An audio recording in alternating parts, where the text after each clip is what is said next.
ये कहानी केरल के कोल्लम जिले के कल्लुवाथुक्कल नाम के गांव से शुरू होती है। यहाँ एक साधारण सा युवक रहता था जिसका नाम था विष्णु। विष्णु ने अपनी पढ़ाई पूरी करने के बाद ITI का कोर्स किया और एक नौकरी करने लगा। जब विष्णु 21 साल का था तब उसकी मुलाकात रेशमा नाम की एक लड़की से हुई। रेशमा उस वक्त 10वीं कक्षा में पढ़ रही थी। रेशमा और विष्णु की जान पहचान एक पारिवारिक कनेक्शन के जरिए हुई थी। दरअसल रेशमा की दोस्ती विष्णु के बड़े भाई रंजीत की पत्नी आर्या और विष्णु की भांजी ग्रीष्मा से थी। आर्या और ग्रीष्मा रेशमा की बहुत अच्छी सहेलियां थीं। वो हमउम्र थीं और एक ही स्कूल में पढ़ी थीं। अपनी सहेलियों से मिलने के लिए रेशमा अक्सर विष्णु के घर आया जाया करती थी। इसी आने जाने के दौरान विष्णु की नजर रेशमा पर पड़ी। धीरे धीरे दोनों के बीच बातें शुरू हुईं और ये दोस्ती प्यार में बदल गई। दोनों ने शादी करने का फैसला किया। परिवारों की रजामंदी के बाद साल 2017 में विष्णु और रेशमा की भी बड़ी धूमधाम से शादी हो गई। शादी के बाद सब कुछ बहुत अच्छा चल रहा था। रेशमा के घर में आने से उसकी सहेलियां यानी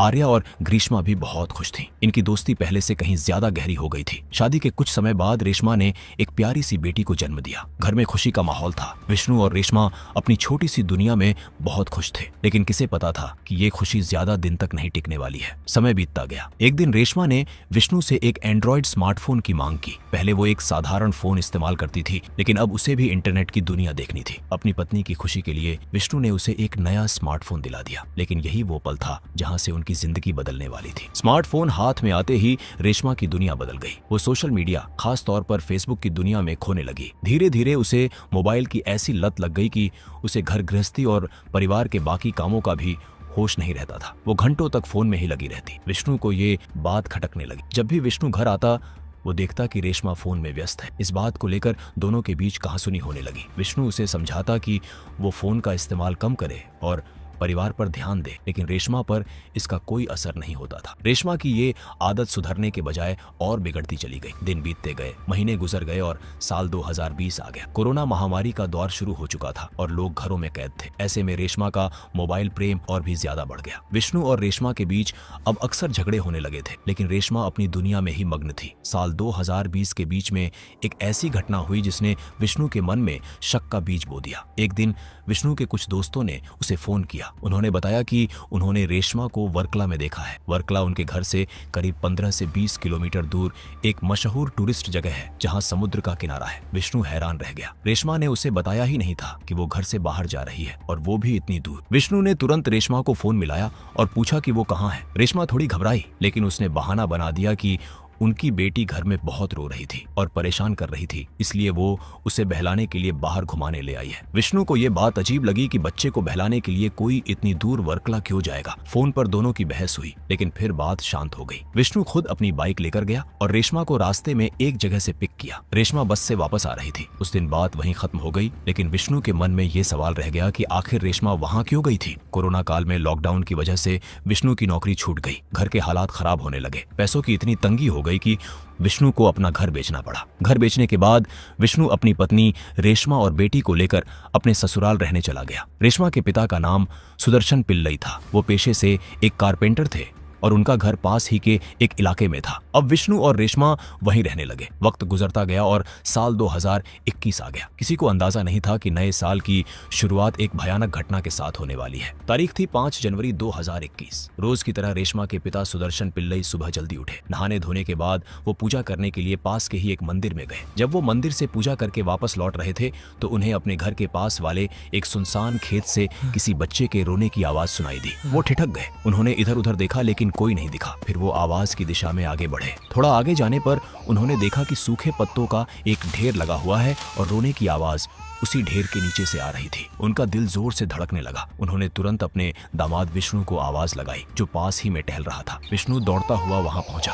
दोनों ने मिलकर जब उन सूखे पत्तों को हटाया तो जो मंजर उनके सामने था उसे देखकर उनके पैरों तले जमीन खिसक गई। पत्तों के नीचे एक नवजात बच्ची पड़ी थी। वो बच्ची बिल्कुल अभी जन्मी लग रही थी। शायद कुछ ही घंटे पहले वो रो रही थी और बहुत ही नाजुक हालत में थी। विष्णु ने अपनी जिम्मेदारी समझते हुए बच्ची को उठाया और तुरंत तिरुवनंतपुरम के अस्पताल की तरफ भागा। अस्पताल पहुंचकर उन्होंने बच्ची को डॉक्टरों के हवाले किया और पुलिस को सूचना दी, लेकिन अफसोस तमाम कोशिशों के बावजूद उस नन्ही सी जान को बचाया नहीं जा सका। कुछ ही घंटों बाद अस्पताल में उस बच्ची की मौत हो गई। इस घटना ने पूरे इलाके में सनसनी फैला दी। हर कोई ये सोच रहा था कि आखिर वो कौन सी माँ है जिसने अपनी ही कोख से जन्मी बच्ची के साथ इतनी क्रूरता की। पुलिस ने मामला दर्ज किया और जांच शुरू कर दी। पुलिस को लगा कि शायद किसी कुंवारी लड़की ने या किसी महिला ने अपने अवैध संबंधों को छुपाने के लिए ऐसा किया होगा। पुलिस ने गांव के लोगों से पूछताछ की, क्या किसी ने किसी बाहरी व्यक्ति को आते देखा था, क्या कोई संदिग्ध दिखा था, लेकिन किसी ने भी गांव में किसी अजनबी को नहीं देखा था। इससे एक बात साफ हो गई कि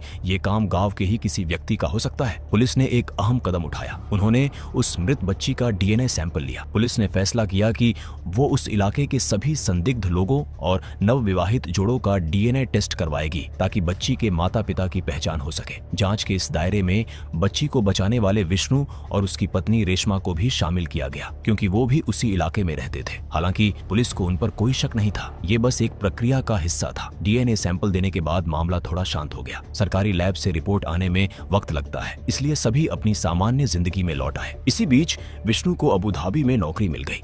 फरवरी के महीने में वो अपनी पत्नी और परिवार को छोड़कर पैसे कमाने विदेश चला गया। जाते जाते उसने अपनी पत्नी रेशमा को एक नया और महंगा फोन दिला दिया था ताकि वो वीडियो कॉल पर बात कर सके। जून 2021 का महीना आ गया। बच्ची की मौत को 5 महीने बीत चुके थे। तभी पुलिस के पास फोरेंसिक लैब से डीएनए रिपोर्ट आई। इस रिपोर्ट को देखकर पुलिस वालों की आंखें फटी की फटी रह गईं। रिपोर्ट में साफ लिखा था कि उस लावारिस बच्ची के माता पिता कोई और नहीं बल्कि रेशमा और विष्णु ही हैं। ये पुलिस के लिए भी एक बहुत बड़ा झटका था। वो तुरंत रेशमा के घर पहुंचे। जब पुलिस ने परिवार को बताया कि वो मरी हुई बच्ची रेशमा और विष्णु की ही थी, तो घर का हर सदस्य सन्न रह गया। रेशमा के पिता और उसकी मां को इस बात पर यकीन ही नहीं हो रहा था। उनका कहना था कि रेशमा पिछले कई महीनों से उनके साथ ही रह रही है। अगर वो गर्भवती होती तो परिवार वालों को पता कैसे नहीं चलता। एक ही छत के नीचे रहते हुए कोई अपनी प्रेगनेंसी कैसे छुपा सकता है। रेशमा की मां ने पुलिस को बताया कि रेशमा की सिर्फ एक ही बेटी है जो 3 साल की है। उसके बाद वो कभी गर्भवती नहीं हुई। लेकिन साइंस झूठ नहीं बोलता। डीएनए रिपोर्ट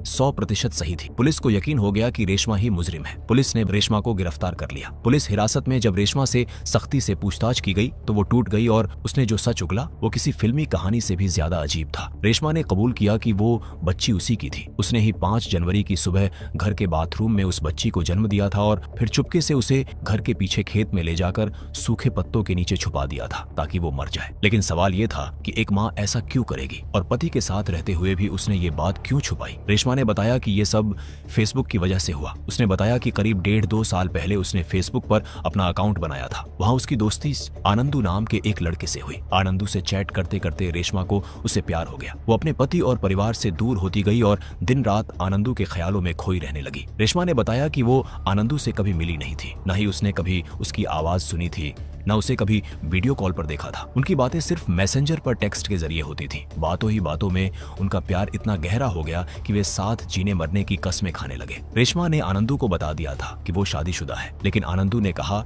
कि उसे इससे कोई फर्क नहीं पड़ता। वो फिर भी रेशमा को अपनाने के लिए तैयार था। फिर वो समय आया जब रेशमा गर्भवती हो गई। ये बच्चा उसके पति विष्णु का ही था, लेकिन रेशमा अब मानसिक रूप से पूरी तरह आनंदू की हो चुकी थी। उसने आनंदू को अपनी प्रेगनेंसी के बारे में बताया। इस पर आनंदू ने एक शर्त रख दी।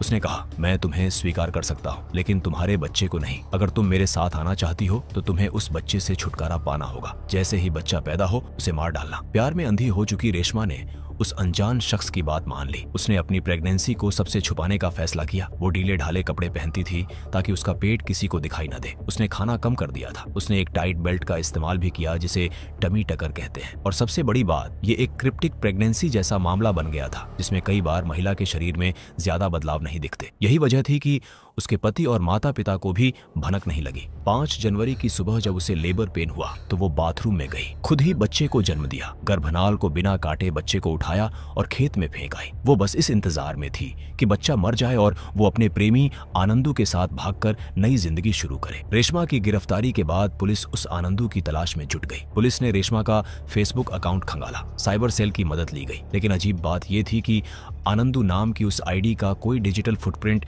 सही से नहीं मिल रहा था। जांच के दौरान पुलिस को एक सुराग मिला। रेशमा जिस नंबर से इंटरनेट चलाती थी वो सिम कार्ड उसकी जेठानी आर्या के नाम पर था। साथ ही पुलिस को पता चला कि रेशमा का एक पुराना फोन उसकी ननद और सहेली आर्या और ग्रीष्मा के पास था। पुलिस को लगा कि शायद आर्या को आनंदू के बारे में कुछ पता हो सकता है या उस पुराने फोन में कोई सुराग मिल सकता है। पुलिस ने पूछताछ के लिए आर्या को 24 जून को थाने बुलाया। पुलिस का मकसद सिर्फ जानकारी लेना था। उन्हें आर्या पर कोई शक नहीं था। जिस दिन आर्या को पुलिस के पास जाना था उसी दिन सुबह आर्या और उसकी भतीजी ग्रीष्मा अचानक गायब हो गई। घर वाले परेशान हो गए। पुलिस में शिकायत दर्ज कराई गई। पुलिस ने उनकी तलाश शुरू की। अगले दिन 25 जून को पुलिस को गांव के पास ही बहने वाली इत्तीकारा नदी से 2 लाशें मिली। ये लाशें आर्या और ग्रीष्मा की थी। दोनों ने नदी में कूदकर खुद की जान ली थी। पुलिस को ग्रीष्मा के कमरे से एक नोट भी मिला। उस नोट में सिर्फ एक लाइन लिखी थी, बच्चे की मौत के लिए हम जिम्मेदार नहीं हैं, हमें माफ कर दो। पुलिस और पूरा गांव सन्न रह गया। आखिर रेशमा के केस से इन दोनों लड़कियों का क्या लेना देना था? पुलिस ने जांच तेज कर दी। उन्होंने ग्रीष्मा के एक दोस्त से पूछताछ की। उस दोस्त ने जो खुलासा किया, उसने इस पूरे केस की गुत्थी सुलझा दी, लेकिन सच्चाई बहुत ही कड़वी थी। ग्रीष्मा के दोस्त ने